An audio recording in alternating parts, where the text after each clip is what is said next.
juste pour la transition pour le replay, c'est plus facile à faire. Donc quand Takagi me taquine, le tome 18. Donc série qui va se terminer en 20 tomes. Normalement le 20e est le dernier, qui doit sortir en fin du mois. J'ai déjà le tome 19 que je vais trouver d'occasion, que j'ai pas lu, que je lirai en même temps que le 20. Donc comme je disais, c'est un Higashike. On suit donc Takagi qui embête gentiment Nishikata, en lui faisant des énormes sous-entendus quand même sur le fait qu'elle l'aime, et lui qui ne comprend pas, mais on sent qu'il tombe aussi un petit peu amoureux de Takagi. Et donc on suit leur vie quotidienne, et les défis qu'ils se font. Alors c'est des trucs un peu nuls, hein, c'est... vas-y, on saute à cloche-pied jusqu'à l'école, celui qui peut pas le faire, il perd. On sent que Nishikata, il a un gros trouble là-dessus, quand même. C'est un peu sa virilité, finalement, qui est atteinte. Et ça le perturbe, alors que Takagi, elle en profite juste pour se rapprocher de Nishikata. Qu'est-ce que j'ai pensé de ce tome 18 ? Alors, maxi spoiler, je vous laisse 10 secondes pour couper le son. 10 secondes, c'est beaucoup. C'est vraiment beaucoup. On va dire que c'est bon. Giga spoiler, qui n'en est pas un si vous suivez la série déjà, ou si vous êtes un peu alerte sur qu'est-ce qui entoure les créations de Soichiro Yamamoto. Bon, ils finissent ensemble, puisque dans le futur, ils sont mariés et ils ont une petite fille. Voilà. Ils sont mariés avec une petite fille, qui d'ailleurs fait l'objet d'un autre manga. Je sais plus son nom en japonais, mais qui du coup raconte en fait leur futur finalement. Là où ils en sont avec leur petite fille. Donc on sait, à un moment, ils tombent amoureux. Est-ce que ça va être dans le manga ou pas ? Peut-être ça va être le dernier chapitre, où ils vont tomber, on va voir qu'ils sont follement amoureux et finir ensemble. Peut-être pas. C'est pas donné dans le manga, mais du coup on a un flash-forward sur un des défis qui s'était fait à l'époque du manga qu'on lit là. Notamment sur un concours sur qui est le plus beau caillou. Alors il faut savoir que Nishikata, à part une fois de souvenir dans un des tomes, il perd tout le temps ses défis. C'est un peu le running gag, c'est qu'il met des plans de ouf pour essayer de battre Takagi, mais à chaque fois il perd. Et là typiquement il s'était juré 10 ans plus tard de se départager, et finalement c'est que bien des années plus tard, c'est leur enfant qui va les départager et Nishikata va encore perdre. Donc ce petit chapitre là qui s'appelle Capsule temporelle, avec le futur, est vraiment vraiment cool. J'aime bien ces chapitres, il y en a un ou deux comme ça dans le manga où on voit leur futur, et le fait que Nishikata perd encore. C'est des petites donc histoires courtes finalement, mais avec nos protagonistes, qui se ressemblent vraiment un peu toutes. C'est toujours Nishikata veut faire un défi parce qu'il faut impressionner, il faut enfin gagner contre Takagi qui l'embête depuis le début du collège. Takagi le bat, elle est amoureuse, elle fait son sous-entendu de fait qu'elle l'aime. Voilà, typiquement là elle fait un jeu d'ombre, elle fait semblant de l'embrasser. Ça embête Nishikata qui... c'est... Faut pas montrer ses sentiments, qu'on est un bonhomme au collège. Et voilà. C'est une lecture bon, qui est plaisante finalement, parce qu'on reste sur un Higashike très simple, très en douceur, très marrant. Le dessin est ce qu'il est. C'est pas foufou, mais c'est très bien dessiné. C'est marrant, comme je disais. Par contre, moi j'ai le gros reproche que je fais à la série, et c'est ce que je disais sur Twitter, c'est que je trouve que la série est un peu longue pour ce que c'est. Je pense qu'en 10 tomes, on aurait pu avoir le contenu le plus important de quelques scènes clés qui sont distillées dans les 20 tomes. On aurait pu les avoir en 10 et ça aurait très bien marché également. Parce que du coup, il n'y a pas que Nishikata et Takagi qu'on suit. Il y a leurs amis d'école, qu'on retrouve un petit peu aussi, leurs amis de classe, qu'on retrouve un petit peu, et qui eux aussi, mine de rien, évoluent au fil de ces années collège. Même si c'est très très centré sur Takagi et Nishikata. Mais donc il y a plein de petites scénettes qui, je trouve, sont très très importantes pour le développement des personnages sur les... Alors, là j'en ai inclus que 18, mais on va dire sur les 20 tomes. Et qui, je pense, aurait pu être résumé en 10 tomes. Ça aurait rien retiré du charme de la série. Là, du coup, je trouve que ça pousse juste un petit peu, et alors, je vais pas dire que j'ai l'impression d'avoir déjà relu ces histoires plusieurs fois. Elles sont toutes différentes, mais il y a des choses que on aurait pu se passer, finalement, et voilà, la série a tiré en longueur. C'est une série plutôt populaire au Japon, donc à un moment, faire marcher la machine Afrique. Mais ça aurait pu être condensé, je pense. C'est un peu dommage. On sait pas du tout si Nobinobi va faire la suite. Moi, je m'attends à ce qu'à la fin du mois, on ait l'annonce de la suite. Parce que Nobinobi sort déjà un des 2 autres mangas de l'auteur. Slash autrice. Je sais pas si c'est un auteur ou une autrice. Le manga va également avoir le droit à une adaptation en long métrage. Ok, non, c'est pas dit. Donc je sais pas si j'achèterai la suite. Je pense qu'en bon pigeon, je vais l'acheter. D'autant plus que j'adore le fait que la suite, donc qui doit être 20-30 ans plus tard, peut-être pas 30, mais plus de 10, ça c'est sûr. On le sait dans ce tome-là. Donc j'irai au moins 15-20 ans plus tard. C'est que les covers de la nouvelle, enfin de la suite, reprennent les covers de celle-ci, mais avec leur fille en plus. Et ça, je trouve ça vraiment super bien pensé. Mais voilà, donc j'espère qu'il y aura la suite, que je vais sûrement prendre. C'est dommage, ça attire en longueur. Et donc je lirai le tome 19 et 20 quand je les aurai reçus. Enfin, quand j'aurai reçu le tome 20. Je pense que je me lirai les deux à la suite. C'est pas des lectures très très longues en plus. Alors, habituellement, je lis plutôt en 1 heure, un tome. Là, c'est des tomes qui sont bouclés en 1/2 heure, parce qu'il y a vraiment très peu de texte. Hop, autre lecture qui se fait très rapidement sur ces tomes. Hop, le petit monde de Machida. Hop, alors je vais juste essayer de régler la lumière. Hey. Je pourrais pas faire mieux, désolé. Donc le petit monde de Machida. Chez Akata. Alors, c'est un peu spécial, le petit monde de Machida. Parce qu'en fait, il me restait que le tome 7 à lire, que j'ai. Mais je me souvenais plus du tout de ce qui se passait dans les tomes 5 et 6. Donc j'ai relu le tome 5. Et je vais relire le tome 6 et 7. Enfin, relire le tome 6 et le tome 7, je vais le lire dans la foulée, je pense, également. Le petit monde de Machida, donc on suit Machida, qui est un lycéen, qui, on peut croire, est un intello, vu de son chara-design, mais qui en fait est un cancre, mais qui a la particularité d'être toujours à l'écoute de son entourage, de les aider dans les moments où ils vont pas, de leur donner des conseils, etc., d'être toujours très très serviable.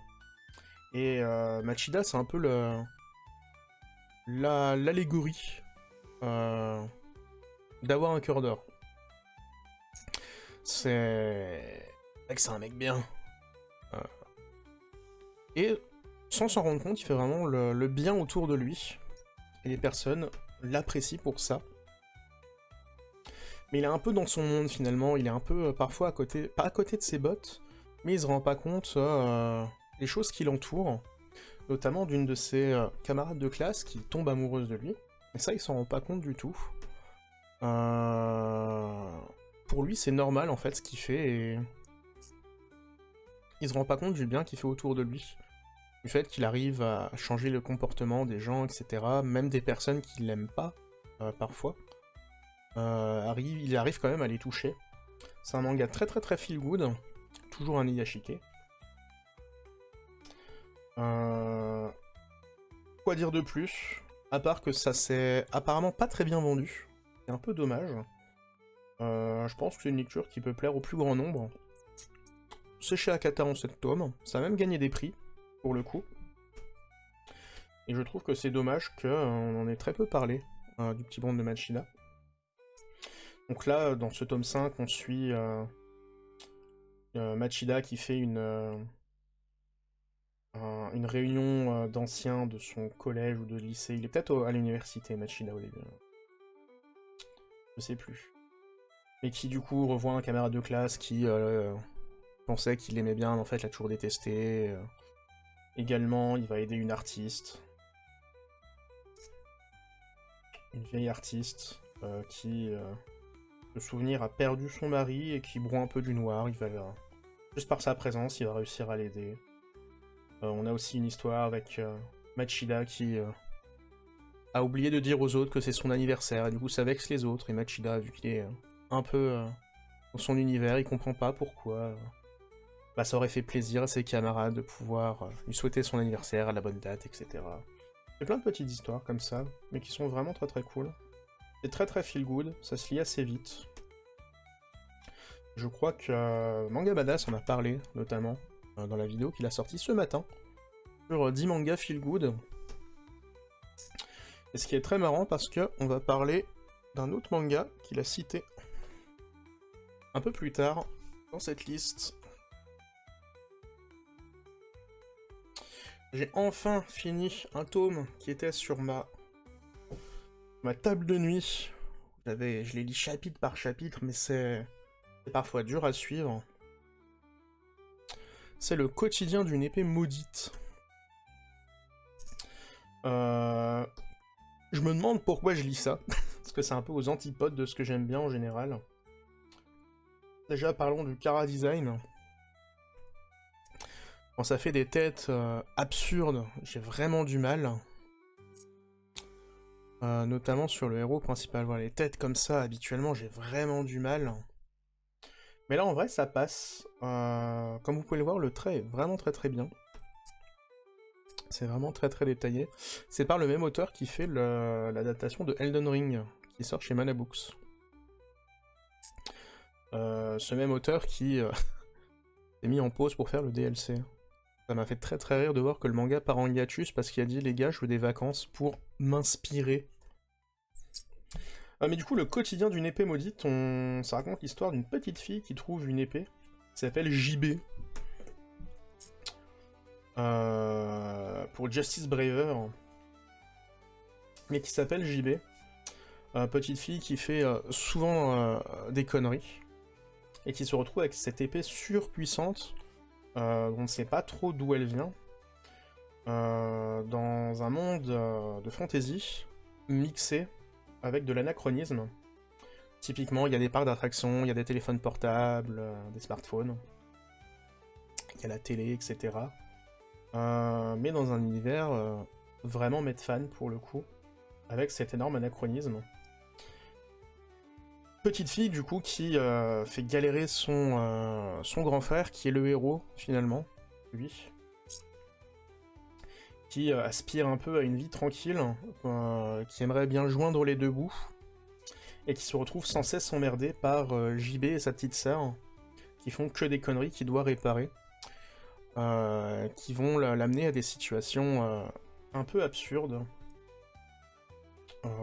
Notamment attaqué par des démons, attaqué par des personnes qui veulent récupérer le pouvoir de JB, enfin bref. Et c'est vraiment purement parodique.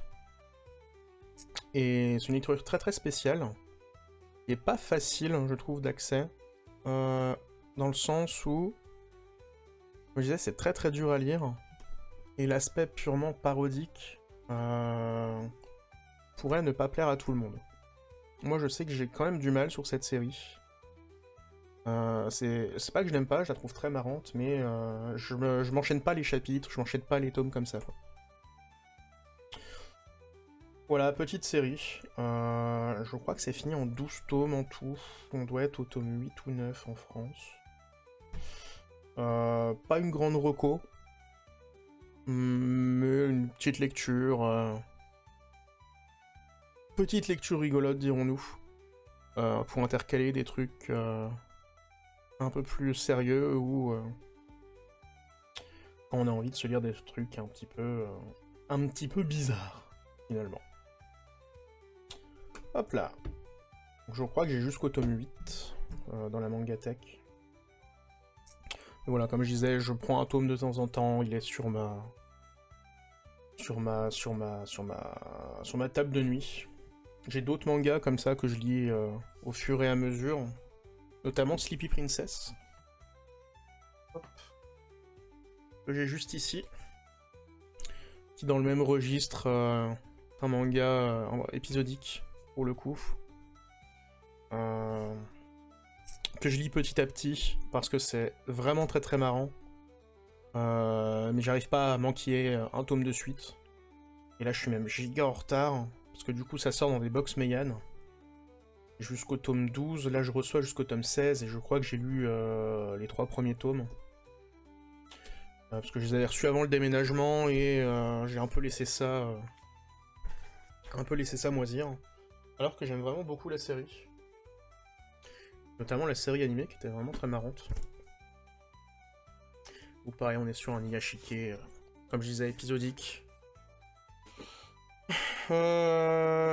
Suivant, et on a bientôt déjà fini. Un très petit épisode. Vous en avez parlé il y a 3 semaines. Alice in Kyoto Forest.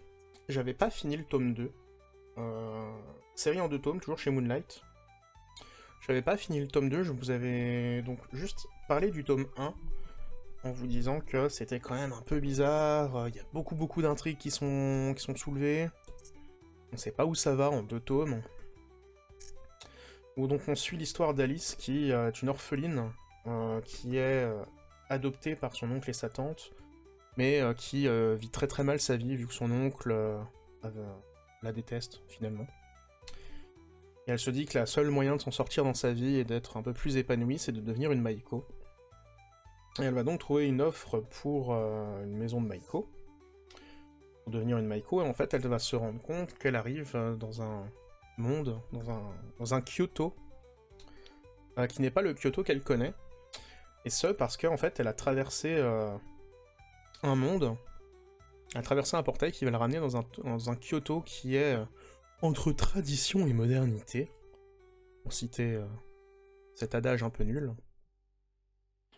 Dans un Kyoto qui est bloqué à l'ère... alors je veux dire à l'ère Edo, mais je me trompe très certainement de date dans l'histoire. Mais en tout cas dans un Japon plutôt médiéval. Médiéval et encore... je sais pas quand est-ce qu'on s'arrête pour le médiéval au Japon, pour être honnête. Donc je vais pas dire plus d'âneries. Mais où il y a quand même des choses plus de la vie moderne. Et donc elle se retrouve dans ce monde et se souvient que elle avait rencontré une fois une personne et elle se dit ah mais cette personne c'est peut-être en fait le prince de ce royaume. Royaume qui a des règles, qui a plusieurs règles, mais qui a pour règle principale de tu dois avoir ta place et faire quelque chose que tu aimes. Si tu ne le fais pas, tu vas vieillir et mourir et disparaître. Ce qui arrive à Alice au début, parce qu'elle est là, elle se dit bah je veux faire Maiko, moi j'étais là pour ça, mais en fait c'est pas ce qu'elle veut réellement faire, au fond de son cœur. Et donc elle découvre en fait que elle, sa passion c'est lire, elle veut du coup ouvrir une librairie. Et trouver sa place, mais essayer quand même de rencontrer le prince qui est le garçon qu'elle avait rencontré dans son enfance, et qu'ils avaient promis de se marier. Une promesse de gamin de 8 ans, quoi. Et qui l'a marqué. Et là, déjà, à ce résumé, vous voyez que c'est très très fouillé en 2 tomes. Et c'est vraiment ce que je reproche à la série. C'est que ça part partout. Alors, il y a une suite logique, mais en 2 tomes, c'est vraiment frénétique. Et il y a des choses qu'on aurait pu ne pas mettre. Le dénouement, ça se passe avec une sorte de secte qui veut sacrifier des gens. Elle va se rendre compte avec ça de qui est vraiment, véritablement l'identité d'un des personnages qui la suit. C'est très fouillis, très compliqué, ça va très vite. On passe vraiment parfois du coq à l'âne dans les sujets. C'est pas mauvais, ça se lit. Et c'est vraiment pas une série que je vais vous recommander. Et c'est une de mes grosses déceptions chez Moonlight, pour le coup. Je vois pourquoi c'est dans la collection. C'est une très belle tentative de rajouter finalement de l'isekai dans Moonlight. Avec une réécriture entre guillemets de Alice au Pays des Merveilles. Mais pour moi ça marche pas comme ça devrait marcher. Ça va beaucoup trop vite. Je pense qu'il y a la moitié des intrigues. En fait, tout le tome 1, on aurait pu le zapper. Soit on aurait fait une histoire sur le tome 1, soit une histoire sur le tome 2. Mais la fusion de ces deux tomes, ça a ni queue ni tête pour moi. Mais finalement, comme Alice au Pays des Merveilles. Ça, on peut pas le renier.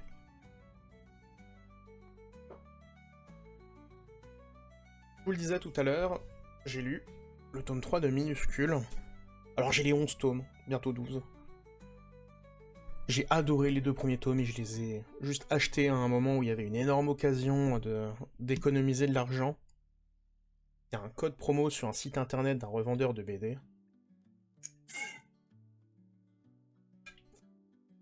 Ce qui fait que les tomes 9, on les payait vraiment pas cher. Et j'ai laissé croupir ça. Alors je me suis dit, allez, c'est les vacances, on va commencer à lire un petit peu Minuscule. Donc comme je disais, on suit ces deux héroïnes dans leur vie quotidienne. Une qui est pas sorcière, mais créatrice de potions, de breuvages, je sais plus. Et l'autre qui est charpentière. Dans leur vie, et là on suit tout un arc où ils arrivent dans un conflit d'intérêts, dans une maison qui accueille des personnes, et maison qui a une sorte de plusieurs castes, finalement. Il y a ceux qui vivent en haut et ceux qui vivent en bas. Ceux qui vivent en haut sont les plus vieux et ils se foutent un peu de ceux qui vivent en bas. Et se retrouvent mêlés à un conflit d'intérêts. Et ils se retrouvent dans une sorte de guerre. Une guerre un peu fun, finalement. C'est pas une vraie guerre. C'est... Ouais, c'est un peu une guerre comme à la guerre des boutons, quoi, finalement. On a presque l'impression que c'est juste des jeux d'enfants, mais là, c'est des adultes. Il y a quand même question, d'un moment, ils enlèvent quelqu'un, bon... Putain, un jeu quand tu kidnappes quelqu'un, quand même. Mais dans une sorte, voilà, de petite guerre... où ils vont devoir réussir à réconcilier tout le monde. On a également un petit passage avec un photographe, qui là, pour le coup, ça tire même sur le Mono Naware. Vraiment ce sentiment d'éphémère, mais qui est capté par les photographies du jeune rongeur. Ouais, c'est le premier chapitre. Peut-être pas les premiers chapitres. Et également une sortie avec le patron de la charpentière, qui est quelqu'un de très très asocial. Un tome vraiment très sympathique, c'est toujours des petites histoires qui sont cool à lire. Ah oui, là c'était sur une recette de cannelé, je me souviens. Le parfum des cannelés, voilà. C'est vraiment très très beau, je trouve. C'est très très détaillé. Que ce soit les personnages, les décors, les doubles pages sont vraiment cool. C'est du feel good. Comme je disais, ça sort chez Komiku. Je suis pas sûr que ça fasse d'énormes ventes, alors que ça le mériterait. Il y a une série animée qui est vraiment sympa. Et au Japon, je crois que ça marche vraiment bien, parce que le Arta avait sorti un collector pour le tome 11. Un calendrier perpétuel. Je crois qu'on dit ça comme ça. Qui est vraiment super beau, que j'ai pas réussi à choper, malheureusement. Très bonne série. Ça, pour le coup, ça aurait dû être la première série que je traiterais en vidéo, que j'aurais dû traiter en vidéo. Je pense pas que ça se fera, mais j'ai tous mes rushs encore dessus. Et voilà, si ce soir il y a une reco que je dois vous faire, c'est vraiment Minuscule, parce que c'est très très cool. Et c'est très très sympa de suivre au final cette petite communauté évoluer. Et qui donc ont pour spécificité quand même, je ne l'ai pas dit, mais d'être des êtres de très petite taille qui vivent en cohabitation avec des animaux. Donc...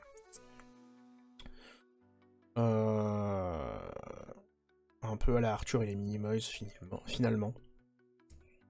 Il y a un peu cet aspect Minimoys. Voilà. Comme je disais, voilà. Le trait vraiment, vraiment, vraiment beau pour le coup. Et des bonnes histoires comme on sait faire dans le Arta. Et dernière lecture, et qui n'est pas vraiment la dernière lecture, parce qu'il y a un plot twist ce soir. Dernière lecture, qui est du coup le titre que je disais que Manga Badass a cité dans la journée. Alors, on dit ici Yotsubato. Si on dit pas Yotsubato ici, c'est le ban. Je refuse qu'on dise Yotsuba-e, ça a aucun sens. À la rigueur, vous dites Yotsuba Esperluette, ça c'est rigolo, mais ici c'est Yotsubato.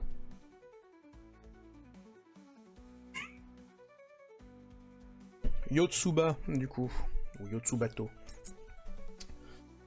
J'ai lu tous les tomes qui me restaient. Yotsubato, exactement. J'ai lu tous les tomes qui me restaient, et coucou Blood au passage.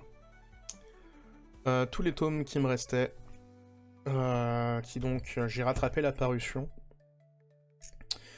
Donc Yotsuba, l'histoire d'une petite fille adoptée qui emménage, je sais plus quelle ville, je crois que c'est dit en plus, avec son papa et qui va suivre sa vie de petite fille finalement, qui fait des bêtises, qui découvre la vie, qui découvre des activités, qui est très très capricieuse avec son père. Et il n'y a pas plus de synopsis, finalement. Yotsuba, elle est appréciée de tous. C'est vraiment un manga, pour le coup, on est dans l'Iyashike pur. Même se dire que ça tire dans le Mononohaware, parce qu'on pourrait avoir ce sentiment de nostalgie de la petite enfance. On est vraiment plus là sur de l'Iyashike. C'est très très très très très feel good. Ça fait vraiment du bien de lire un épisode. De lire un tome de Yotsuba. On est très souvent sur des petites histoires avec pas beaucoup de texte, finalement. On la voit vraiment juste faire ses bêtises, et ensuite se faire gronder. Petite fille qui est très très appréciée également de son entourage. Voilà, notamment du fleuriste Jumbo, qui est un ami de son père. Des voisins également, chez qui elle squatte allègrement, pour le coup. Et on voit évoluer finalement Yotsuba, au travers des tomes et de sa vie, mais également finalement son entourage, qui, je trouve, évolue pas mal, notamment son père, a une très belle évolution. Père qui est du coup dans un papa monoparental, du coup, et Yotsuba elle a pas de maman, ce qui peut-être du coup est décrit dans la relation qu'elle a avec ses voisines, qui sont presque des grandes sœurs pour elle, et la mère des voisines, qui prend Yotsuba comme sa propre fille, finalement. Hop. Donc on parle de monoparentalité, on parle de la vie et de l'enfance, de l'évolution à l'enfance. Il y a des choses... Je pense qu'on a tous fait au moins une bêtise que Yotsuba a fait. Donc il y a beaucoup cet écho à notre passé à nous. La relation avec les grands-parents, typiquement, qui est très très fusionnelle entre Yotsuba et sa grand-mère, dans ce tome. Dans toutes les bêtises qu'elle peut faire. Beaucoup de choses également, comment dirais-je, tourner sur la compréhension de l'enfant, sur les responsabilités des adultes, finalement, et de comprendre sa place dans ce monde. C'est bien dessiné en plus. Pour moi, c'est un chef-d'œuvre. C'est pas le meilleur manga d'Azuma pour moi. Pour moi, le meilleur, c'est vraiment Azumanga Daioh, parce qu'il a apporté énormément à la culture manga et à la pop culture en général. Mais Yotsubato, je pense que ça va être le manga qu'on va plus retenir de lui, parce que c'est celui qui est encore en cours de parution. C'est celui qui est encore disponible dans nos étals françaises. C'est un véritable bonheur à lire Yotsuba. Et je suis très très triste de savoir que je n'ai plus de Yotsuba à lire. C'est pour ça en fait que je... Pugo Trivium. C'est pour ça que je les avais laissés finalement en suspens. Parce que là je sais que le tome 16 on l'aura dans une décennie. Et ça, c'est une série qui va sûrement jamais se terminer. En même temps, c'est pas une série qui a une grosse accroche scénaristique. C'est vraiment juste... Oh, merci Anthony pour le follow. C'est vraiment juste du suivi de vie quotidienne qui fait du bien. On repart avec le sourire d'un tome de Yotsubato. Voilà, un petit feuilletage vite fait du tome 15. Alors les tomes qui deviennent de plus en plus épais avec le temps. Azuma, il a beaucoup à dire. Il a beaucoup à dire avec Yotsuba. Donc tome 15 qui est sorti, on va pouvoir regarder le dépôt légal en août 2021 chez nous. 2021 aussi au Japon, donc voilà, ça fait 3 ans qu'on n'a pas eu de tome. C'est quelqu'un qui prend son temps. Mais c'est un manga qui vaut le coup. En tout cas, j'espère que vous l'avez tous dans votre bibliothèque, que vous comptez le lire un jour. La pépite, mais encore une fois, je préfère Azumanga.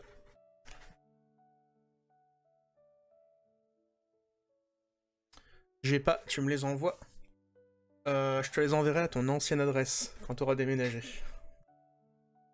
Comme ça, ils me seront retournés.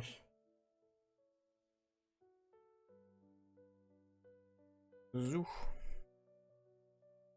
C'est toutes mes lectures physiques pour cet épisode.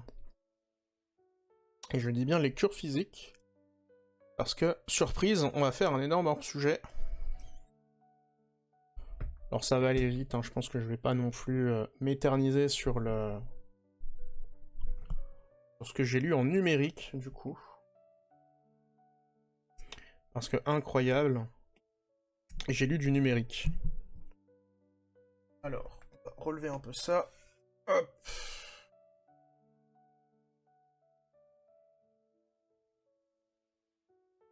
Disais-je incroyable, j'ai lu du numérique.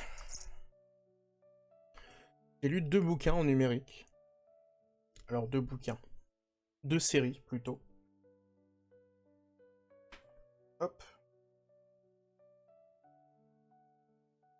Le premier, c'en est un que je vais lire en physique par la suite. Je vais vous expliquer pourquoi. Il s'agit de Nishijo. Hop, alors on va éteindre la lumière là. Voilà. Le premier bouquin que j'ai lu en numérique, il s'agit de Nishijo. Manga comique absurde sur la vie... Hop, on va peut-être réduire un petit peu la luminosité. Voilà. Dites-moi si c'est bon, si vous voyez bien dans... Comme ça. Un peu complexe à régler. Parce que là, je pense que ça brille trop pour vous. Comme ça a l'air d'être bien, sur mon retour. Dites-moi dans le chat si ça c'est bon comme ça. Du coup, Nishijo, qui est un manga comique, de comique absurde, ça passe. Merci beaucoup. Pareil, encore une fois, pour le son, dites-moi si ça passe avec le fond sonore. Je crois que vous ne l'entendez pas des masses, le fond sonore. Hop. Là, je l'ai peut-être réaugmenté un petit peu. Hop. Donc, disais-je, comique absurde de scénettes d'une vie quotidienne de globalement 3-4 personnages. Donc, une fille un peu débile qui fait jamais... Son sonore un chouïa trop faible. On va passer comme ça, peut-être que ça ira mieux. Une débile qui fait jamais ses devoirs, une personne, une autre qui est une fille robot, qui est Nano, qui est ici, créée par le professeur, qui est une enfant, un génie, mais une enfant. On retrouve d'ailleurs beaucoup de points communs avec Yotsubato dans leur comportement. Une troisième qui est une fille un peu banale, mais qui a des penchants un peu bizarres, dirons-nous.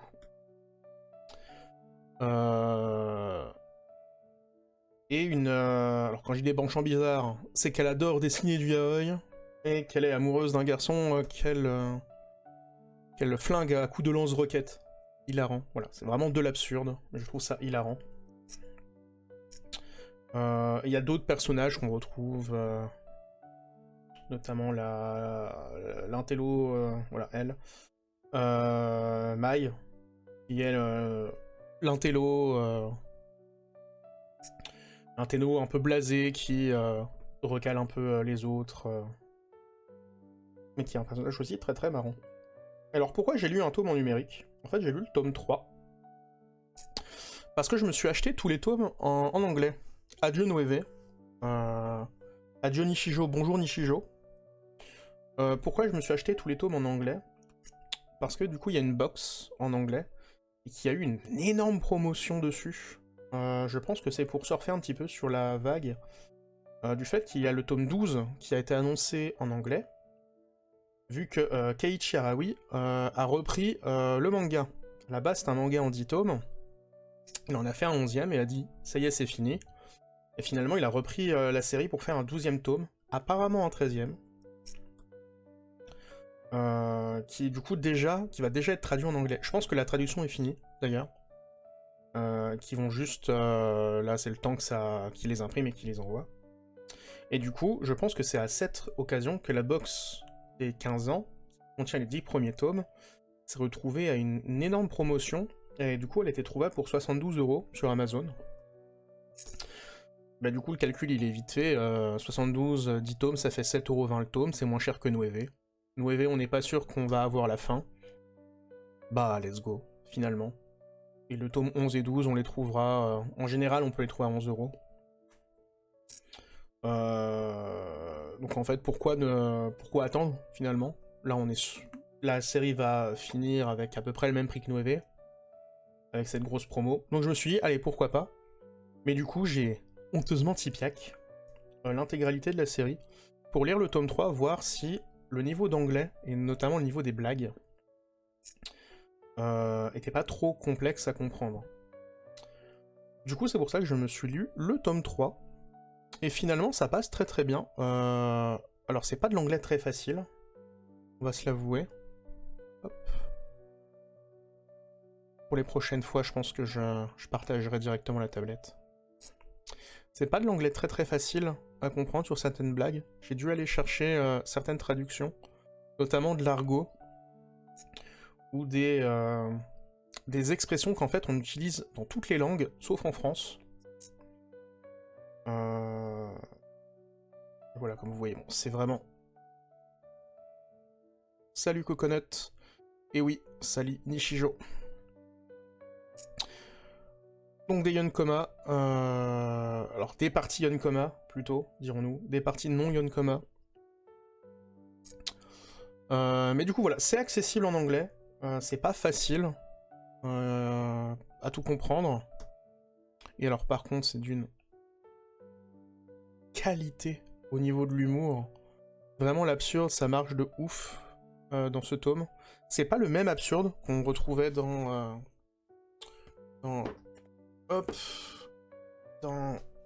Quotidien d'une épée maudite. C'est pas le même type d'absurde, pour le coup. Dans Quotidien d'une épée maudite, c'est des situations initiales qui sont débiles, mais qui ont quand même un déroulement logique dans leur résolution des situations problématiques. Là, dans Nishijo, ça a vraiment ni queue ni tête. Il y a des choses qui sont un peu, parfois, logiques. Mais il y a des fois des dénouements, tu peux pas deviner ce qui va se passer, ce qui peut vraiment se passer, n'importe quoi. Et je trouve que c'est vraiment une qualité du manga. Et je pense que c'est aussi pour ça qu'on a mis énormément d'années avant de la voir, avant que Nueve prenne le pari de sortir la série. C'est que c'est vraiment, ça parle pas à tout le monde. Et, je pense qu'on peut vraiment finir très très stoïque devant ce manga. Parce que c'est de l'humour... Déjà, c'est vraiment de l'humour à la japonaise. Et je pense que y a certaines personnes qui vraiment passeraient entièrement à côté de l'humour et se diraient c'est pas drôle en fait ton truc. Le cerf versus le directeur. Alors c'est pas le cerf versus le directeur, c'est pas ce moment-là. Alors ce moment est très très connu, notamment de l'anime, qui lui est très populaire. Alors j'ai plus le nom des personnages, j'ai vraiment du mal, c'est avec les noms. Mais c'est le moment où ce personnage, un flic lui demande de fouiller son sac, et en fait elle a ses dessins d'Yaoi. On en ressort carrément philosophe après la lecture.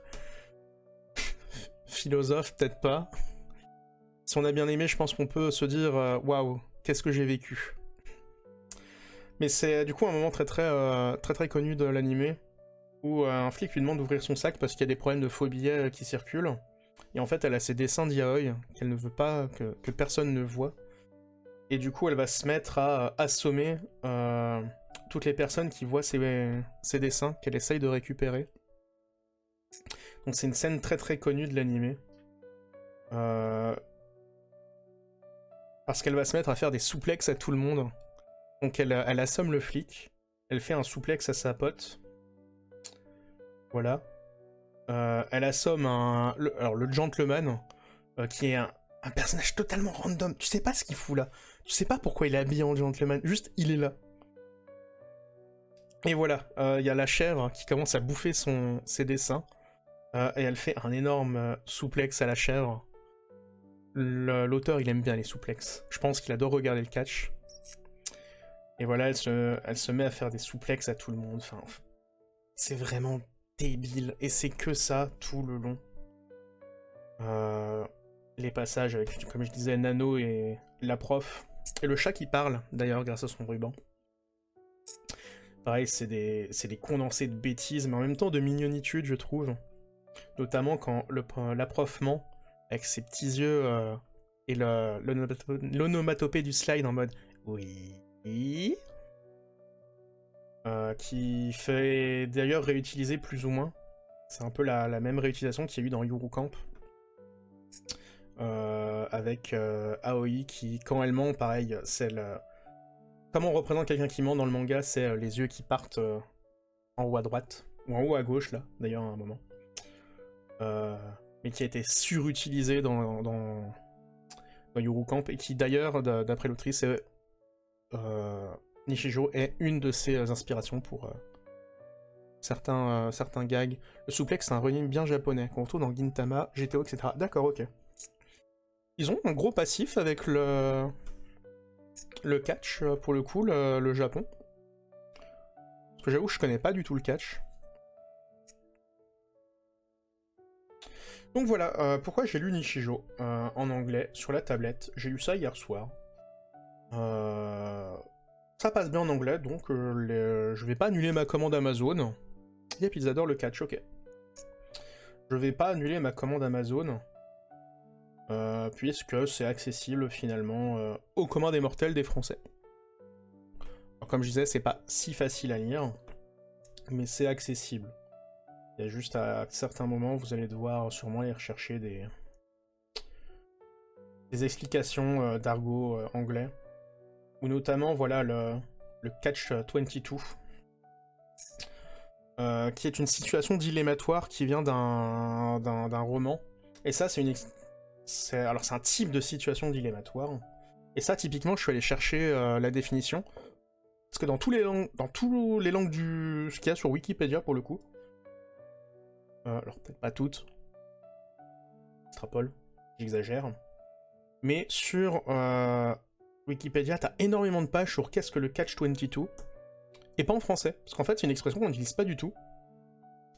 Du coup, une situation dilemmatoire qui provient d'un roman, et c'est une expression très connue dans beaucoup de langues étrangères en tout cas, mais pas du tout en français, et ça typiquement je suis allé le chercher. Et il y a certains mots de vieil anglais aussi qui sont plus trop utilisés, mais qui sont utilisés dans certains gags, avec certains personnages, notamment le petit intello dont l'un des personnages est amoureux, qui se balade en chèvre. Voilà. L'auteur a aussi un problème avec les chèvres. Enfin, c'est absurde, c'est vraiment absurde. Je sais que ça plaira pas à tout le monde, mais pour moi c'est un énorme classique, Nishijo, du comic japonais. Au moins lire un tome ou deux, par exemple ceux qui sont en français, pour se faire une idée. Sachant que du coup c'est surtout l'animé qui a rendu quand même le truc populaire. Là, voilà le personnage qui a pas fait ses devoirs et on le voit sur son professeur qui va lui mettre un coup de cahier dans la tête. On va le voir sur, voilà, sur 4 pages, juste sur des angles différents. Le gag, il est nul. C'est vraiment, elle se fait taper, on le voit sur 4 angles. Voilà. C'est tout. C'est juste ça le gag. Elle se fait taper, c'est rigolo. Que dire de plus? Je pense que c'est tout. Si vous aimez bien aussi les têtes à la con, qui a beaucoup été repris d'ailleurs dans Asobi Asobase, pour citer un manga un peu plus moderne. Il y a énormément de gags qui tirent vraiment sur l'absurde dans Asobi Asobase, qui étaient déjà des gags qu'il y avait dans du manga. Niveau tête, etc. Voilà, le personnage qui tire des roquettes, celle qu'elle aime. Il se transforme en tank, là. Enfin bref. Manga très très cool. Et dont, normalement, la box devrait arriver fin de semaine, donc on verra. Je vais vous présenter la box dans 2 semaines. Et du coup, le gros arc de mes vacances, c'est ma dernière lecture. On est pas mal parlé à mon entourage. C'est Jojo! La partie 4 de Jojo. C'est les vacances, et oui, c'est les vacances. Je disais en introduction, c'est les vacances pour moi depuis le 1er août, et je reprends la semaine prochaine.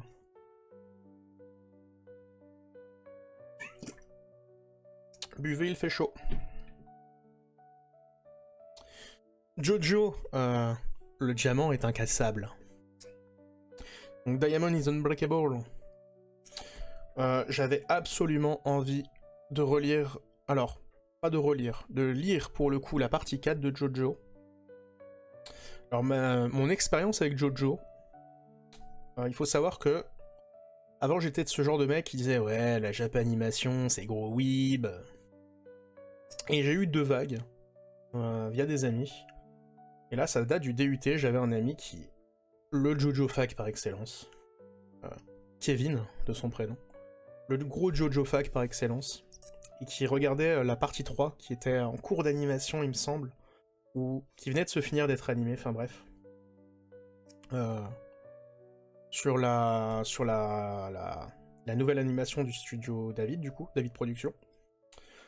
Et du coup, il matait le combat avec un autre pote, juste avec des oreillettes, j'entendais rien, en plein amphithéâtre, j'étais juste derrière eux, de Jotaro contre Dio de la partie 3. Et à la base, je disais, ouais, mais il forçait avec Jojo, j'étais vraiment pas manga anime à cette époque-là, vite fait, parce que j'avais des potes qui regardaient. Je me suis dit, ouais, ça a l'air un peu nul ton truc, je m'en foutais. Puis le fait de les voir, en fait, juste, je voyais les sous-titres et l'animation en amphithéâtre, et je me suis dit, mais putain, mais ça a l'air trop bien en fait son truc. Et du coup, je me suis enfilé les 3 parties, et j'ai adoré Jojo. Et du coup, la partie 4, je l'ai regardée quand elle est sortie.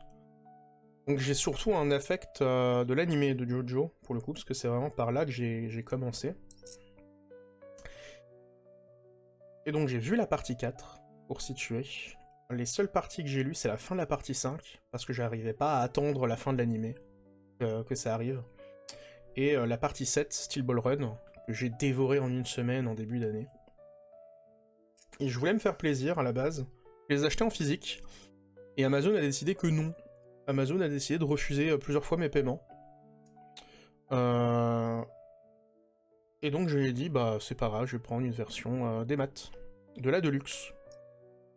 Peut-être je la rachèterai si je la trouve d'occasion, typiquement en bon état en anglais.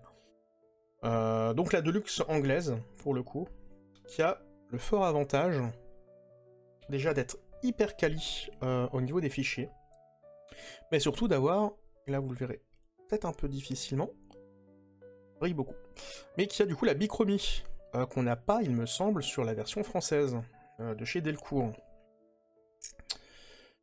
Niveau lecture, on va passer tout de suite à cette question.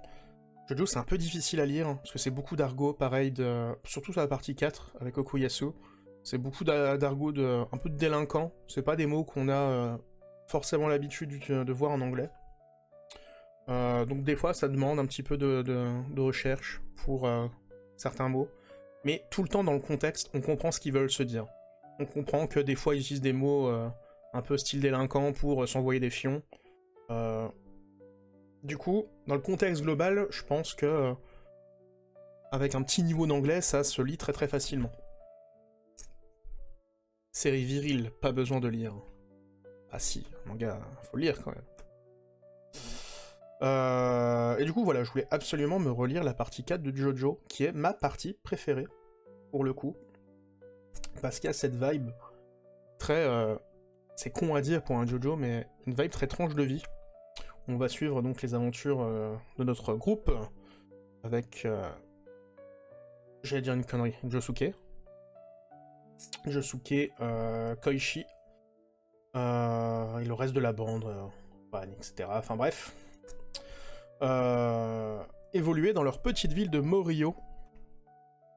Que je me relance dans Jojo, c'est une très bonne idée. Voilà, on va parler de Kira après, parce que bon, je vous ai pas dit jusqu'où j'ai lu. Qui évolue donc dans leur petite ville, où le héros de la partie 3, donc Jotaro, arrive pour être sur les traces, finalement, de porteurs de stands. Donc, s'il y a des personnes au chat qui n'ont jamais lu ou vu Jojo, les stands étant des pouvoirs que peuvent matérialiser les personnages sous forme de représentation. Comme on peut voir. Voilà. Notamment juste après. Monsieur Dola. Bref. On va pas pouvoir avoir Crazy Diamond, c'est ça? Bon voilà. Star Platinum, ça marche aussi. C'est l'émanation Slay de quelqu'un, exactement. Donc Jotaro qui est sur les traces, en fait, d'une flèche qui permet à des personnes de choper des pouvoirs, qu'ils survivent à l'impact de la flèche. Et qui l'embête plus ou moins parce que c'est lié au grand méchant de l'histoire, qui a... pour ceux qui ne connaissent pas, qui est donc Dio, aka le meilleur méchant du manga, tout confondu. Et j'en ai rien à battre de ceux qui diront le contraire. Et qui est un personnage dont son pouvoir et son aspect maléfique va un peu dicter l'ensemble des 9 parties. 8. 7, c'est sûr. 8, je sais pas. Et 9, je sais pas non plus, j'ai pas encore lu les derniers. Donc qui va avoir un impact sur toute la série. Et donc je disais, cette partie 4, je trouve qu'elle est très très slice of life parce qu'on suit on est sur une thématique d'épisode finalement, plus que les autres parties, où là vraiment on pourrait prendre certains combats, certains chapitres, un peu dans le désordre. On a vraiment cet aspect très épisodique dans la vie des héros. On a l'impression de regarder presque un feuilleton, finalement, sur cette partie-là, plus que les autres où, finalement, c'était vraiment une quête, parfois un voyage initiatique, comme la partie 1, ou la partie 3, d'ailleurs, et la partie 5, mais qui ont vraiment une vraie trame, une vraie logique qui suivent. Là, même si il y a une logique qui se suit dans le déroulement des mangas. Et voilà, on a vraiment cette partie qui fait très slice of life, même dans le thème, dans l'ambiance. Là, on l'a pas typiquement, mais l'animé joue beaucoup là-dessus. Notamment avec les introductions avec Morio Radio, avec le jingle qui est incroyable. Et donc on suit cette bande qui doit retrouver cette flèche et qui va passer par toute une série de combats finalement, de péripéties. Ce que j'aime beaucoup aussi dans cette partie-là, c'est qu'il y a beaucoup de combats qui se résolvent entre guillemets juste à la discussion, parce que les personnages, les autres manieurs de stand qu'ils rencontrent, sont pas forcément des ennemis. Ce qui est très intéressant, et ce qui n'est, il me semble, ne s'est pas retrouvé dans les autres parties. Presque pas dans les autres parties, mais là il y a beaucoup de personnages qui sont juste là pour vivre leur vie, qui ont malheureusement choper des pouvoirs. Ils se rendent compte, ah toi aussi t'as des pouvoirs, ah non mais moi je suis cool, t'inquiète, je suis pas un criminel qui veut tous vous tuer. Les personnages sont attachants, il y en a que j'aime un peu moins. Bon, typiquement Koichi c'est une pleureuse, je le déteste. Je comprends pas ce personnage, pourquoi Araki l'aime autant. C'est une sorte de parodie de Gohan avec un stand qui est une parodie de Cell en plus dans l'évolution.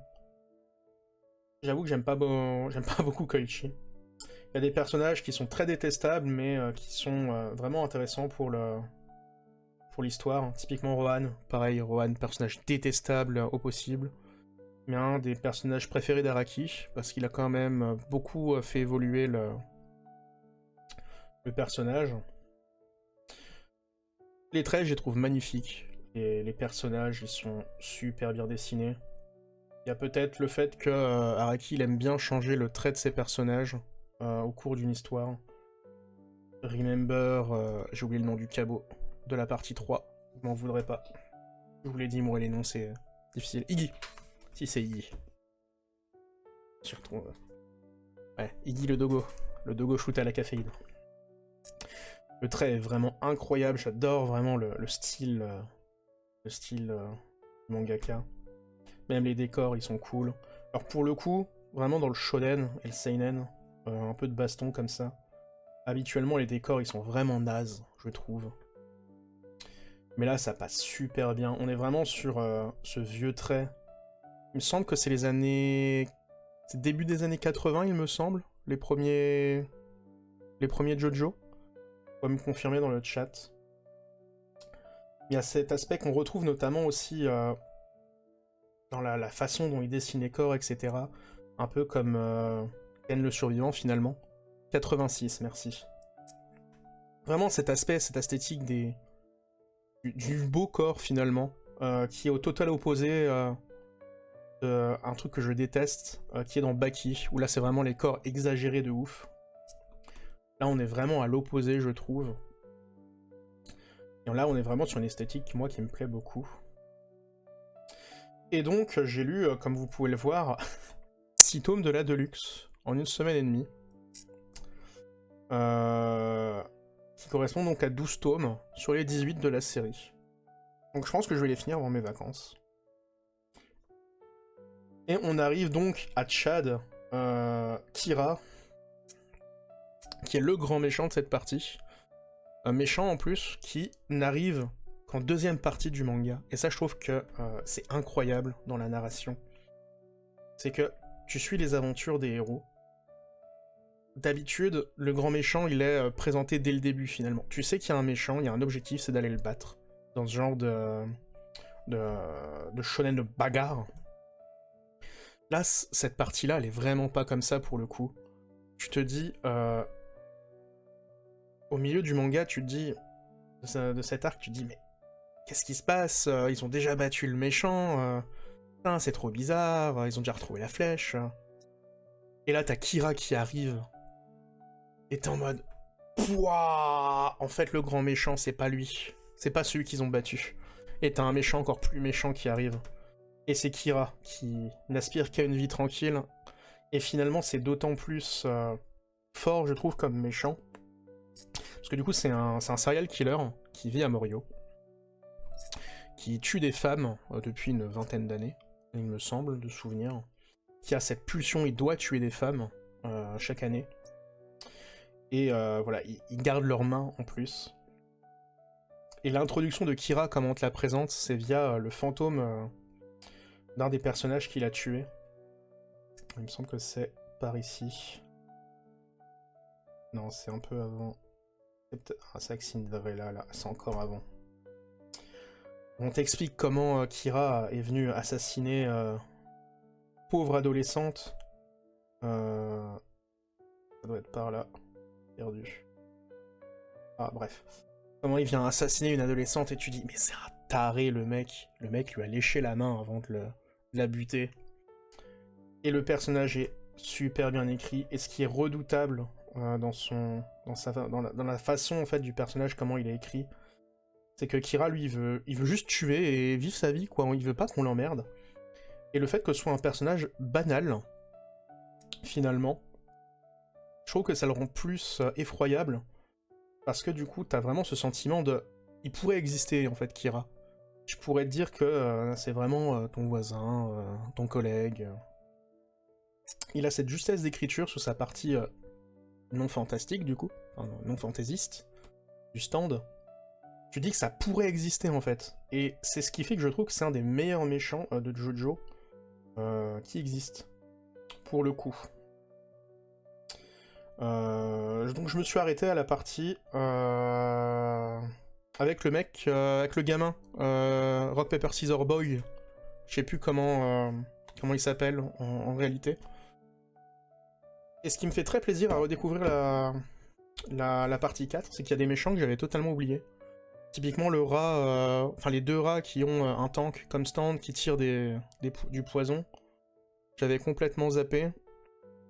Pareil, Rock Paper Boy, je pensais que c'était un méchant de la partie, enfin méchant entre guillemets, de la partie 5.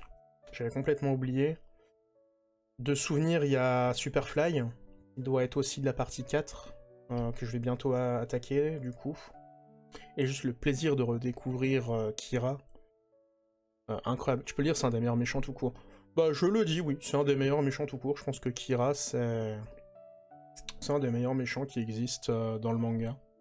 Et pourtant je suis pas très manga de baston, mais vraiment JoJo c'est quelque chose qui me fait vibrer, et je pense qu'après la partie 4, je lirai la partie 5, que j'ai aussi en démat, dans la même qualité, et c'est vraiment un bonheur de le lire sur tablette en très grand format comme ça, et de pouvoir zoomer et d'apprécier les détails, etc. Vraiment très très content de le lire. Et forcément, j'aime beaucoup aussi les références musicales d'Araki. Vraiment un bonheur pour le coup. Il y a une petite gymnastique d'ailleurs à se faire, parce que là on est sur le nom des stands en anglais, du coup sont passés à la censure. Je sais pas si c'est le cas en français. Pour être honnête, j'ai pas lu de tome en français de JoJo. Mais en anglais, du coup, ils ont pas le nom des droits des groupes qu'ils utilisent. Du coup, typiquement, on n'est pas sur Killer Queen, on est sur Deadly Queen. Mais du coup, il y a cette petite gymnastique que je me fais, de quand je lis, d'essayer d'utiliser les bons noms des stands qui sont en japonais, normalement. Par exemple, Red Hot Chili Pepper, il s'appelle pas Red Hot Chili Pepper. Echoes, il s'appelle pas Echoes. Et du coup, il y a cette petite gymnastique à se faire à chaque fois. Oh, regardez-moi ce bel homme. Vraiment effroyable, avec sa super cravate. Un bonheur, voilà. Je pense que je referai un petit passage dans 2 semaines, si j'ai lu les 6 derniers tomes. Donc les 3 derniers de la Deluxe. Parce que j'ai envie de voir Kira mourir comme un gros sac à merde sous une ambulance. Mais ça, on pourra en reparler de la fin également, de la partie 4 qui est, je trouve, conclut tellement bien le personnage de Kira, qui aspire à une vie simple et qui finalement, dans toute cette fantaisie à base de pouvoirs surnaturels, a une mort tellement conne, tellement simple, tellement réaliste. Enfin bref. Donc petite lecture, voilà, 12 tomes que j'ai lus. Je les ai un peu enchaînés, finalement, comme Steel Ball Run que j'avais enchaîné en 2 semaines. Et qui fait plaisir. Ouf. Et ça conclut nos lectures. Et ça va quasi conclure l'épisode de ce soir. J'espère que vous avez apprécié.